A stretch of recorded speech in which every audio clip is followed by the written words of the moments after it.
Virtual classes for performers. Welcome back to another Techstination interview. I'm Fred Fishkin. With us is Joe Lorenzo, a former children's casting director and founder of Society Performers Academy. Thanks for joining us, Joe. Thanks for having me. So tell us what Society Performers Academy is, what you're all about. So in 2017, I was like you said, former casting director and talent manager, and I decided to stop doing that and move into what's called the development side. And that's the beginning of an actor's career. That's that's when they decide, okay, well, let's take a class, or how do we get into this? And the parents, they start Googling and thinking, okay, do I need an agent? What do I do to get my kids started? So I started it, I started in person, and this was pre-COVID, and I opened studios, one in New Jersey, which is where I'm from, but I live in Los Angeles now, and the other one in Upland, California. And what we do is the kids come in with their parents. They have to audition to get into the program. We don't accept everybody. And their interests are acting, singing, dancing, modeling, whatever it may be. And we develop them and then market them to agencies or casting directors to then be put out into the world. But we start them in a training program first. A lot of kids or a lot of parents are like, well, I'll just get an agent. Well, it's not that easy. It's like, it's almost like walking into a hospital and being like, hey, I didn't go to college, but, can I operate on you kind of thing? So there's a process there, and the ones that are more successful are the ones that do the training and do the things that they're supposed to do. And so that's really what it is. It's just the development and the training and then putting them out there in the world and letting them fly. What's the age range of people that you work with? So we used to do 4 to 17, and because of almost everything is virtual right now, we switched in March of 2020 when I was pretty much early on of putting everybody online. There was other studios that actually reached out to me and said, how did you do it so fast? But so everything's virtual. So we do age 7 to 17 now virtually because the 4, 5, and 6-year-olds really struggle with it online. We've got some exceptional kids that are 6 years old right now online with us, but right now it's ages 7 to 17. So how does this work? Kids are, I guess, fairly used to regular online schooling from last year. By now, yeah. Hopefully many of them are going to be back in person. We'll see how that goes. But tell us how this works. Well, in New Jersey, you guys actually go back after Labor Day. California, they're already back. So they started going back last week and this week. So some of them are in person, and which is a blessing, and they're all loving it. And then some of them are hybrid, where it's a couple of days in, a couple of days out. For us, it's Tuesday through Saturday. They get to choose their classes based on the program that they're in. Most of their programs give them about 5 hours a week. And then they choose their classes based on their schedules that they're already, their school schedules and their extracurricular schedules and things like that. So they work around those. And then they get online. The classes are all only 1 hour long. Honestly, there's a singing class that's 2 hours, but anything longer than that, or the 1 hour, you're not really holding the kids' attention, especially because, like we said, they're still doing Zooms and other things for like primary school and whatnot. So they get online. We give them scripts ahead of time. They get online with us. And then our coaches, we have 13 coaches right now online. And their technique is all kind of the same, but it's, the biggest rule is that every kid gets to work, every kid gets feedback, every kid gets to do it again, because that's how they learn, obviously. It's not, just sort of watch and observe kind of thing. And they get scripts, and most of our scripts are from television and film, and they get to break down those scripts and build a character. And the kids really love it, honestly. I've got parents that have said to me, who knows if they'll ever make it on television? Who knows if they'll ever, they will ever do something in film, but their grades improved, and they're getting, they're raising their hand more in class now. They're going to the blackboard more. There's certain things, like over the years, I've been doing this 21 years now, and there's certain things that are valuable to parents, not just saying, oh, I've got to get my kid on a television show. It's other things that this business and training in this business and getting up and performing can, there's other doors that it can open for the kids. So that's really what the process of it is. They get online 1 hour a day. Some of them do a couple more hours in a day, but those are like the teens that can handle it. And they get on and they do their class, they get their feedback. And then from there, we have like agency showcases where I bring in agents and we do it coast by coast. We'll do New York and LA. It just depends on where they are. Some of the kids in Texas and things get, the split where they go on the coast. And then we do agency showcases. Those agents come and they watch them perform, they give them feedback, and then they decide if they want to work with any of them. We don't guarantee anybody anything as far as, oh, you're going to get an agent, or, oh, you're going to get work. Nobody can guarantee that. You can't even guarantee that in any other business. You can go to college for 4 years and not guarantee that you get a fabulous job, but it increases your chances of getting a fabulous job. That's all we do. So it helps to build self-confidence. Tell us about the challenges of doing this online, because there's someone like me, I envision, okay, the kids are working together, in a room, on a stage, interacting with each other. A lot of challenges because they're either up close on the camera or maybe too far away, and can they really interact with each other? That kind of thing. It was something that I was worried about. I'm not going to lie. I mean, it was in the beginning, it was like, how do we find that chemistry? Because that's a huge thing. And no matter what age you are. And when I talk about chemistry, I'm not talking about partnership type of relationship chemistry. That's a chemistry between if you have to play brother and sister, or if you have to play, mom and dad on whatever. And it's finding that chemistry. It's so much easier in person. I mean, that's sort of, it's just a given because there's an energy that's exchanged, but it's actually really working online. We keep the class sizes smaller. It's not, we're not throwing the spaghetti against the wall to see what sticks. We want to make sure that it's about quality and not quantity, but a lot of castings are being done online now. A lot of chemistry reads instead of, like when you used to get to a certain level of, let's say Disney or Nickelodeon was going to book you for the job, but it's a large enough role, they do what's called a chemistry read.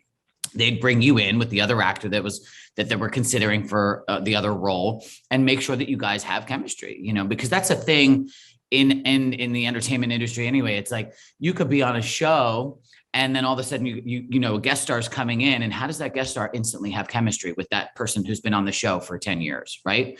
So having said that, yeah, it's a little bit more challenging online, but it's not impossible. And a lot of casting directors and producers are finding they're not even holding office space anymore. They're not even holding their overhead. Their overhead expenses have gone down tremendously because they are doing everything on Zoom right now, and especially right now, people are kind of uneasy with this Delta variant that's coming around. They're kind of uneasy with, the vaccinations and things like that or whatever. And so people are still doing online. So it's very much prevalent.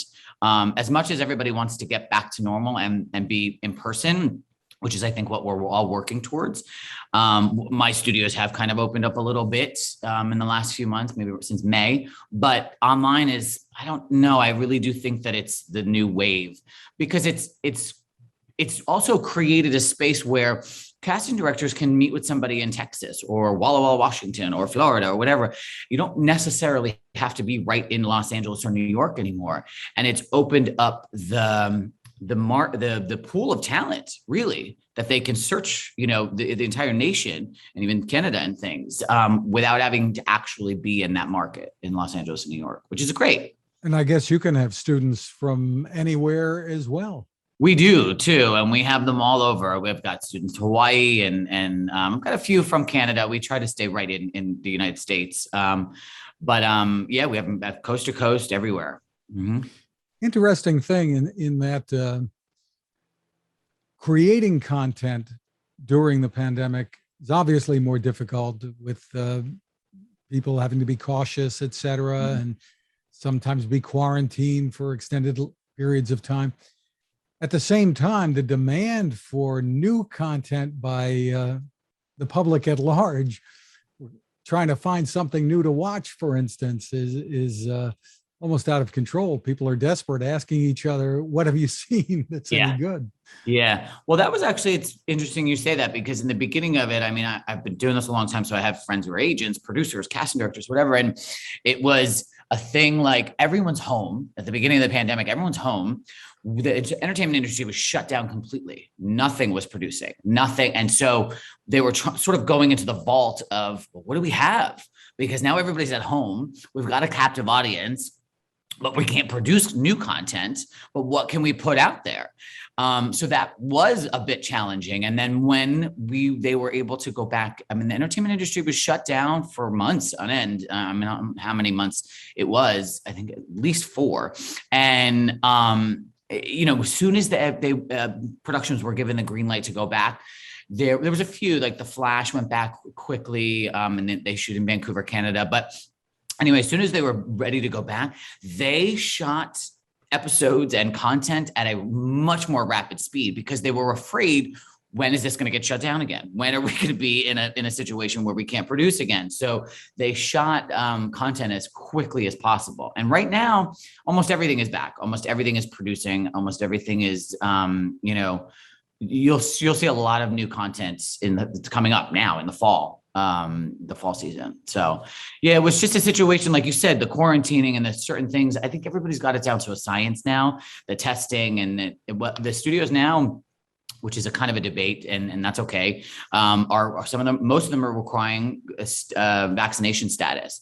The hard part about that is that the young kids, they're not eligible for vaccinations and things. So they're still part of the testing process and the quarantine process and that sort of thing, like you mentioned. So look, it's not impossible. Everyone's figuring it out. And so as long as you just kind of do what they ask and quarantine or get your negative COVID test or whatever it may be, and stay safe while you're shooting that production, everything will be fine and we'll continue to move forward.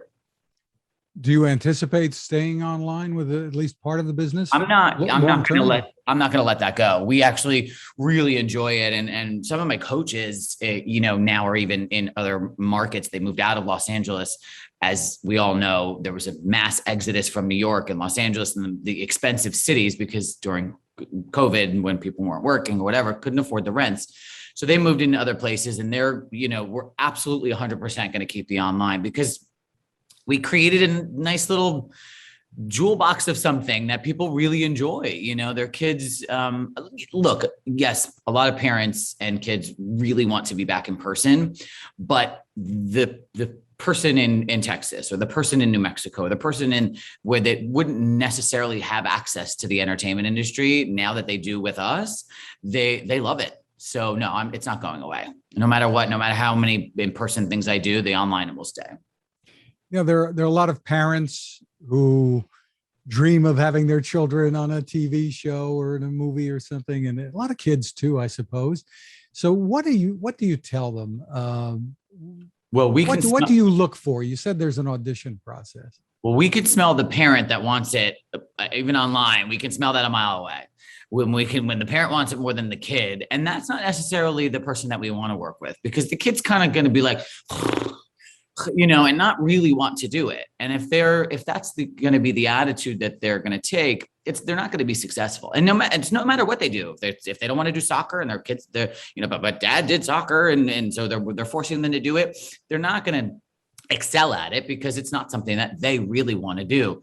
What we tend to find is we get the kids that, we get a lot of the girls that are dancer, they've been dancing since they were 4 years old and all that kind of stuff. But we get the kids that aren't the sports kids, that they haven't really found their niche, but they like to do their little YouTube videos or their little performances in their rec rooms at home and this and that. Those are the ones that really do well because they really open up when they're given the material and they're working with the coach. It's the ones that just don't, we could tell that the parents are like, oh yeah, you could do this. And little Johnny's so cute. And everybody always stops us and says, oh, you should do something with little Johnny or little Susie and this and that or whatever.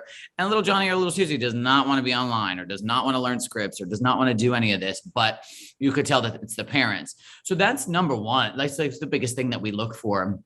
Number two, it's just, honestly, when they're first starting out, it's about their personality. It's not about the fact that they nailed it and they did the lines perfectly. And because almost nobody does it that perfectly, right out of the gate, but it's the personality. There sometimes is a kid that you can tell is a little bit more shy and reserved. And sometimes we'll say no. And then the parents are like, look, I really think that this will help them. When I actually scouted Brianna Eady, she's now Tamika on School of Rock, and she's doing great. And this was years ago. She was about 8 years old, and she was shy. And the parents said to me, no, we really want her to do this. We think it'll help. And it did, obviously. She's doing really, really well. And people know her. And she's a performer, and she sings now, and she's amazing. But it depends, Disney and Nickelodeon coined the phrase, the it factor. And that's because they don't know what it is until they see it. And people always say, like you just asked, what do you look for? It's not a specific thing we look for. We're not looking for, Indian boys this age at this time, or just kids in this age bracket at this time. Or, we stick with that age bracket, but or just chubby boys or chubby girl, whatever. We're not looking just for like demographics. It's just a thing that's why we audition kids. It's a thing that we can see, that we can, a vibe, a personality, is something that a light that turns on in them. Those are the ones that we want to work with. And those are the ones that will do well, because you could tell that they want to do it. You can't force this business, because if you force it, it's going to come out sideways and it's not going to work. What should parents know? Obviously, it's a big commitment for time. What about financially? What should parents know? How expensive is this? And other things that they should be aware of? That is the biggest misconception. A lot of times parents are like, well, I shouldn't have to pay for this. Well, I'm sorry, but do you not pay for extra lessons for piano or this or that or whatever, or dance and cheering? Cheerleading is like one of the most expensive sports out there. Parents pay $20,000 a year sometimes for these travel competitions. It's not that expensive, but it's not cheap. You have to continue training. You have to update headshots and resumes, let's say every 6 months, because kids grow at a rapid speed. So you could do it conservatively, a couple $100 a month, or you could really throw yourself into it and maybe looking at around 10 grand a year. You don't have to spend 20. I don't think it's necessarily that you have to be, it has to be that expensive, but it is a commitment financially. It is a commitment, and more so, like you said, time-wise. But anything that's worth doing, you have to invest time and money and energy and all of that into it. So you could there's parents that I was raised by a single mom and who had a couple jobs, but she made it happen for us in whatever we wanted to do. My sister danced for 12 years and I did what soccer, baseball, this, that, whatever. Anything is a financial commitment and a time commitment, like you said. So you could do it on a couple $100 a month, or you could really throw yourself into it and look around 10 grand a year, anywhere in that spectrum. Where can people go for more information, Joe? They can go to the website, societyperformers.com. We have social media. We put everything out there. When we're holding auditions, you can see it on our social media. So if they submitted the form through the website and they send it to us, we'll let them know. Like, we have a online seminar for an audition tonight and tomorrow, and then we'll be done for this week because of Labor Day weekend. But it really just our social media, which is always at Society Performers, and then our website, which is societyperformers.com. And you can stay connected that way. Terrific. Joe Lorenzo, thank you so much for taking the time with us. Yeah, thank you for having me.